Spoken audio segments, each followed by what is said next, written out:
আসসালামু আলাইকুম এভরিওয়ান, সবাই কেমন আছেন? আশা করি আল্লাহর অশেষ রহমতে সবাই ভালো আছেন। নিপু লাইফস্টাইলে সবাইকে স্বাগতম। একটু বাইরে গিয়েছিলাম। এখন তো আম লাস্ট পর্যায়ে, রূপালী আমটা আমরা অনেক পছন্দ করি। আর এই যে দেখেন, দেখতে মনে হয় যেন কেমন জানি, বাট এখন লাস্ট পর্যায়ের আমগুলো এরকমই, তাও আবার 200 টাকা কেজি। তার সাথে বাড়ি ফোর আম আর হচ্ছে 3 কেজি পেয়ারা নিয়ে এসেছি। আর হচ্ছে মানহার জন্য এখানে দেশি ডিম আনা হয়েছে। সবগুলো ডিম এখন আমি ফ্রিজে রেখে দেব, পরে ক্লিন করে নেব। এই পর্যায়ে কিন্তু আমার খুব ভালো লাগে ডিমগুলো যখন আনা হয় একটা একটা করে গুনে দেখি আসলে ঠিক আছে কিনা। কারণ হচ্ছে এর আগে আমি যখন ডিম এনেছিলাম তখন কিন্তু আমাকে 10টা ডিমই কম দিয়েছে। 50টার মধ্যে 10টা ডিম কম, মানে কি বুঝতে পারেন? তাই এখন আমি সব সময় গুনে নিই।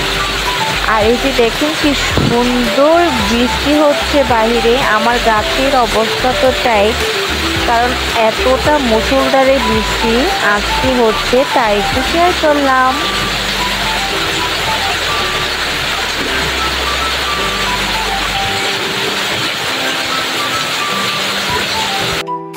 বাহিরে হচ্ছে বৃষ্টি, বাদ সবাই বসে আছে, কি খাওয়া যায়। আমি তো বিকেলবেলাতে অনেকগুলো আম পেয়ারা নিয়ে এসেছিলাম, তাই টেস্ট করার পালা। আমগুলো এখন কেমন মিষ্টি, একের পর এক সবাই খাচ্ছিলাম। আর মানহা দেখেন চপস্টিক বানিয়েছে আইসক্রিমের কাঠি দিয়ে, খেতে কিন্তু ভালোই লাগছিল।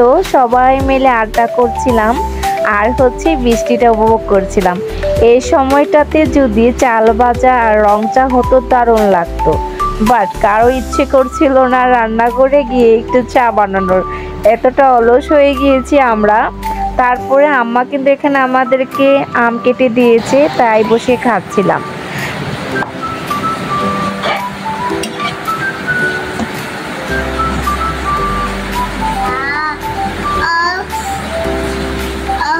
কি সুন্দর গন্ধ রে বাবা, কি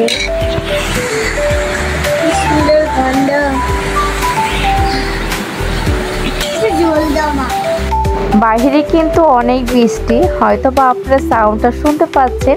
এর মধ্যে গরম গরম মাংস রান্না হয়ে গিয়েছে, মানহাকে এখন খাওয়ানোর পালা। আর মানহা অনেক প্রশংসা করছিল।